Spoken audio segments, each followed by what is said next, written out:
जी भैया, तो चलें जी टॉपिक की तरफ चलते हैं। सबसे पहली खबर जो है कनाडा से रिलेटेड, खुसूसी तौर पे इसमें असाइलम वालों की अगर ये लॉ पास हो जाता है और ये कहानी आगे बढ़ती है तो जो असाइलम सीकर्स हैं, जो टेम्परेरी रेजिडेंट के ऊपर लोग यहाँ बैठे हुए हैं, जो वर्क परमिट के इंतजार में हैं, तो उनकी अच्छी तरह सुनी गई है। तो इसमें क्या खबर क्या है जनाब? Premier push for immigrant power, Ontario plans 100,000 1 lakh जी 1 लाख वर्क परमिट। तो ये जनाब अली, ये क्या नाम है, डगफोर्ड जो है यहाँ के प्रीमियर हैं, आई मीन अंटारियो के।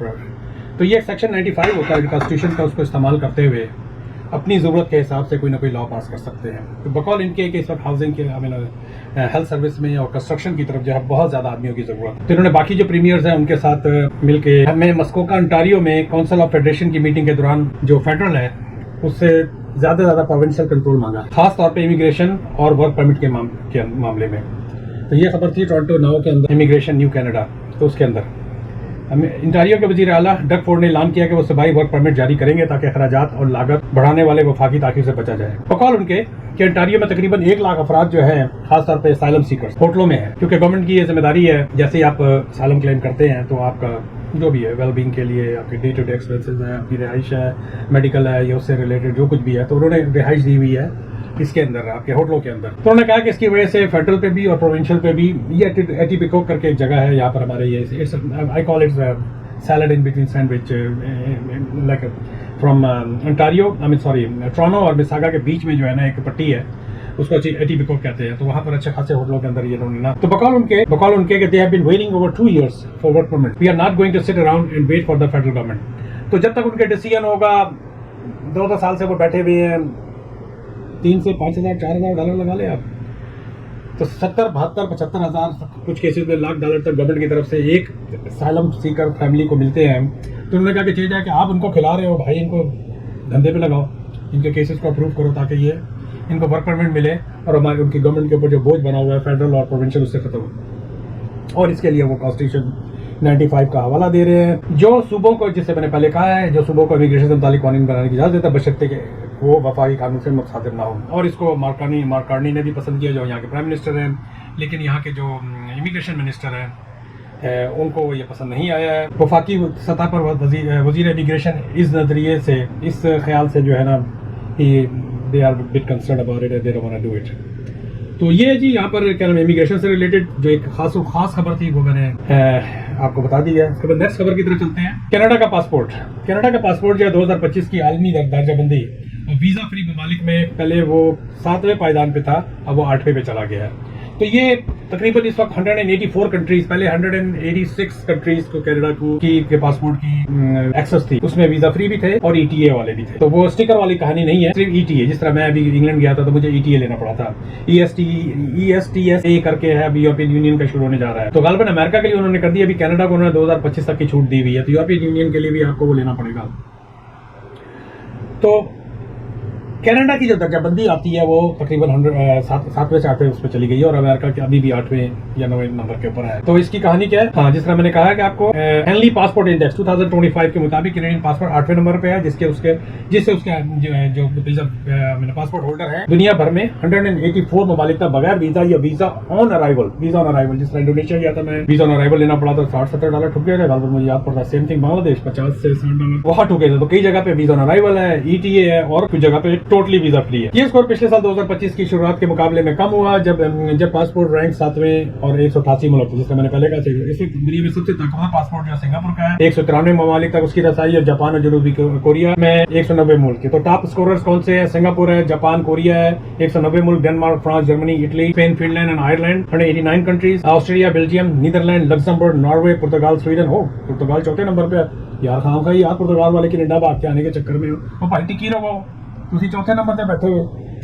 187 5वें नंबर पे यूनान भी कनाडा से ऊपर है, यूनान, न्यूजीलैंड, स्विट्जरलैंड, 6ठे पायदान पे बरतानिया है, 7वें पे ऑस्ट्रेलिया, चेक रिपब्लिक, हंगरी, माल्टा, पोलैंड, और 8वें पे है जनाब अली, आपका अल्लाह भला करे, कनाडा, एस्टोनिया, एस्टोनिया बहुत अच्छा मुल्क, अरब अमारात। और वाह, 9वें नंबर पे है Croatia, Lithuania, Slovakia, Slovenia, Iceland, Lithuania और अमेरिका। तो ये मैंने गूगल से लेके फिर उसको कुछ इन्फॉर्मेशन लेके फिर पीडीएफ किया, फिर वर्ड पे गया, सारी हमें लंबी, sometime one video take so much time I can not even tell you. क्यों कनाडा की दर्जाबंदी में कमी है? जिसका मैंने पहले कहा था, कनाडा पिछले चंद सालों में 4 ममालिक पर वीजा लाजमी करार दिया वाले मुल्कों में लाजमी करार देने वाले माहिरों से हाथ खो दिया, मसलन गबून और टोगो और अफ्रीकन कुछ कंट्रीज हैं जहाँ पर इन्होंने। तो ये है जी, आगे की तरफ बढ़ते हैं जी। नई जो खबर है, मैंने इससे पहले पिछली वीडियो के अंदर इसका जिक्र किया था, लेकिन हमें जरा थोड़ी सी डिटेल के साथ, क्योंकि मेरे पास 4 कमेंट्स आए हैं डिफरेंट वीडियोस के ऊपर कि आपने इंटेग्रिटी का कहा था, तो ये क्या चीज है और कितनी फीस है और क्या है, तो मुझे दोबारा I have to dig in. तो some travellers heading to US from Canada will have to pay new visa integrity fee. तो ये न्यूयॉर्क टाइम्स से मैंने खबर निकाली थी कि B1 और B2 वीजा के तहत सफर करने वाले अमेरिकी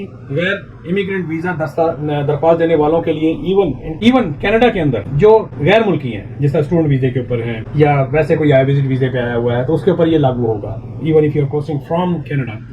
उसका मकसद वीजा कानून की खिलाफवर्जी की रोकथाम और अमल दरामद के अखराजात को पूरा करना है। तो ये कनाडा के लिए एक बहुत, अब यूएसए के लिए आई डोंट नो ट्रम्प बाबू किस तरह सोच रहे हैं। मॉल उनके खाली हो गए, एयरपोर्ट उनके खाली हो गए, बिजनेस से रिलेटेड लोग वैसे नहीं आ रहे हैं, आइस के छापे पड़ रहे हैं, इकानमी बड़ा गर्क हुआ हुआ है। फार्म्स के ऊपर टमाटरों की फसलें मैंने देखी, वो टमाटर जो है खराब हो रहे हैं।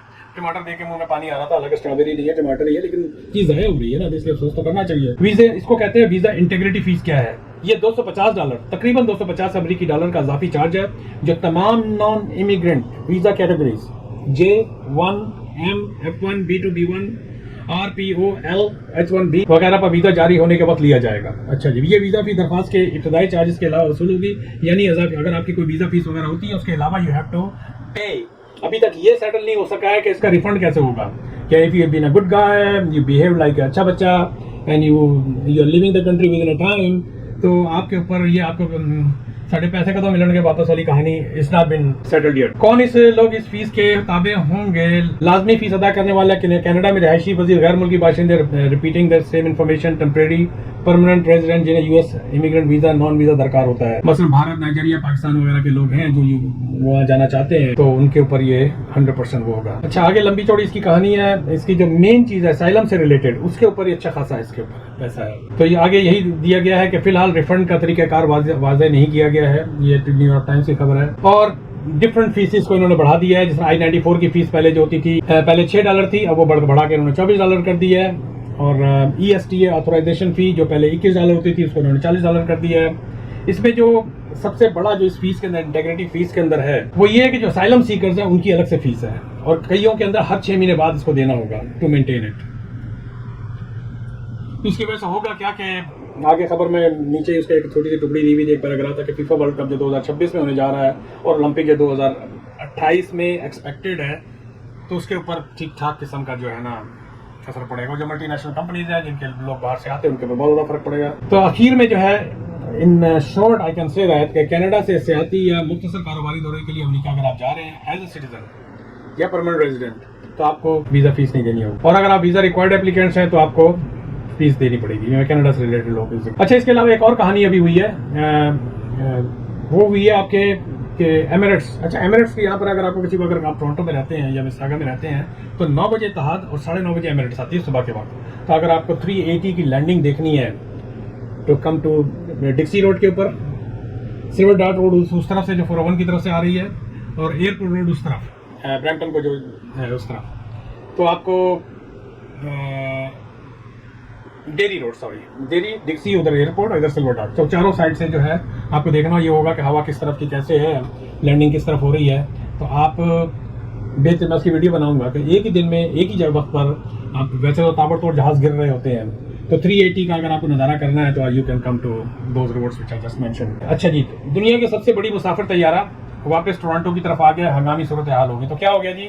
इतिहाद एयरवेज एयरबस 380 841 जिसकी परवाज थी EY-22, जो टोरंटो से अभी 2 घंटे पहले अबू धाबी के लिए रवाना हुई थी, and in centre of Atlantic close to Newfoundland and Labrador के करीब जो है ना, उसको वापस एक बंदा था जो पैसेंजर था, उसके दिमाग में लोचा हो गया, sorry I am using that word, और उसको वापस आना पड़ा। तो इसके बारे में ये है कि जो उसके दिमाग में थोड़ा सा कुछ हो गया था, तो उसकी वजह से उन्होंने कहा इससे पहले कि मजीद पैनिक हो, और आगे फ्लाइट अभी मुश्किल से 2 घंटे ही गई थी और आगे 12 घंटे की flight, it takes about 14 hours, और जाता ही आपको पता है कि ऊपर से ऊपर के नीचे ड्रॉप होता है। तो उसकी वजह से जो है ना, जब उसका दिमाग में लोचा हुआ तो केबिन क्रू ने फैसला किया कि भाई, इवन केबिन क्रू ने बल्कि कॉकपिट क्रू ने फैसला किया कि पैसेंजर्स और क्रू की सेफ्टी को मद्देनजर रखते हुए उन्होंने फैसला किया कि plane should be come to. तो एक इसके अंदर यह है कि तैयारे को जब वो फुल फ्यूल होता है, तैयारा जो फुल फ्यूल होता है तो उसकी लैंडिंग मुमकिन नहीं होती। 14 घंटे की जहाज लेके जा रहा है भाई जी, आप अंदाजा लगा लें, वो भी 380, कितना उसके ऊपर लोड होगा, कितने वो अपने पहियों में पहिए कह रहा हूँ, सॉरी, विंग्स के अंदर ये जो भी जहाँ भी इसका ये फ्यूल का